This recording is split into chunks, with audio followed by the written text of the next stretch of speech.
Hello guys, and welcome back to another class of our course about the complete introduction to programming with Java. So in the past few classes we talked about plenty of things, and today we are going to talk about something that is really important in programming. So basically in the past classes we did a lot of, basically all the things that we did were pretty manual. So basically we wrote a line of code, we run this line of code, and basically it was pretty simple and straight to the point. Now let's say we want to create an algorithm or something that will actually try to find an answer to something.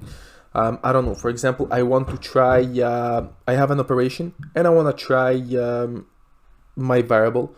I want to try different numbers for my variable. So let's say I have, I don't know, something simple. I have an operation from 1 to, I have numbers from 1 to 10. And I want to make an addition of all those numbers with, for example, I don't know, in my formula, until I find a certain answer.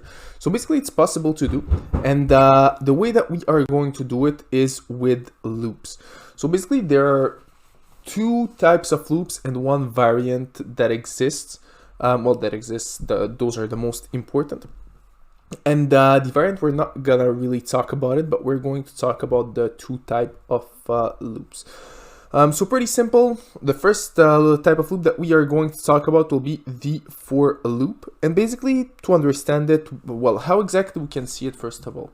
So the for loop, we can consider it as a control flow statement that will iterate a part of a program several times. So it's gonna repeat it.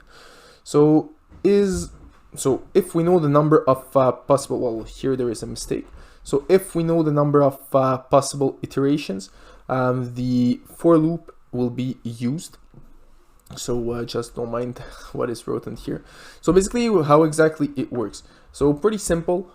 We have, let's say, I don't know, we know that we need to perform 5 operations. So we have 5 different numbers, and we know that we need to perform 5 operations.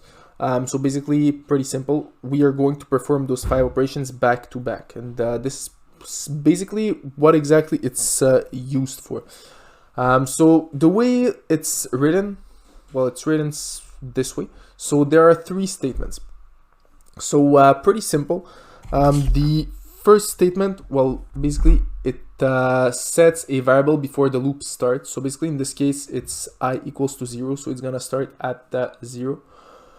The second statement, we can see it as the definition of the conditions for the loop to run.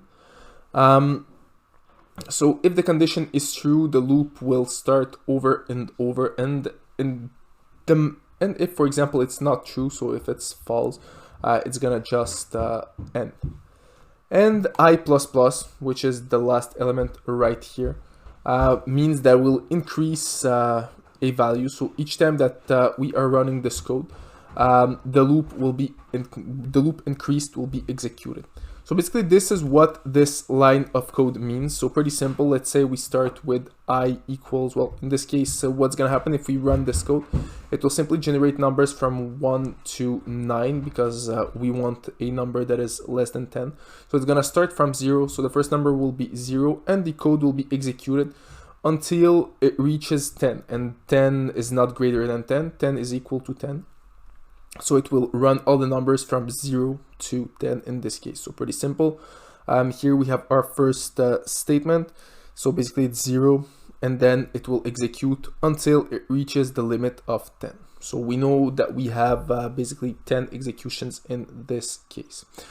So to understand the difference between the for loop and the while loop, for the for loop, we know the number of possible iterations. So in this case, we know that it's gonna be something like 9 or 10, well, 10 different operations. For the while loop, it's a little bit more different. We don't necessarily know the number of iterations. And basically, how exactly we can see the while loop? So we can see it also as a control flow statement. So this is also a control flow statement. And that will run a part of a program. So based on, on the basis of certain Boolean conditions. So basically on the basis of true or false. So until it's true, it will continue to be run. When it becomes false, it stops.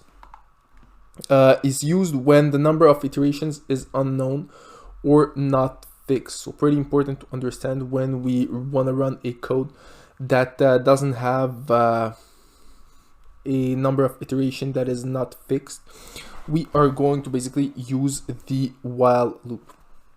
So here, as you can see, the code is a little bit more different. So we're not on IntelliJ, so it's a little bit complicated to write it down. But the code should look something like this. Anyways, don't worry about the code. We are going to practice it a little bit more in the next class. So what we can understand in this code, it's pretty simple. So the code in this loop will run over and over again, as long as the variable I in this case will be less than 10. So here our variable is less than 10. So basically we are going to have the same answer at the end as the code that we had right here. So until it's smaller than 10, it's gonna run again, and again. So basically the first part is right here. So int I equals 0.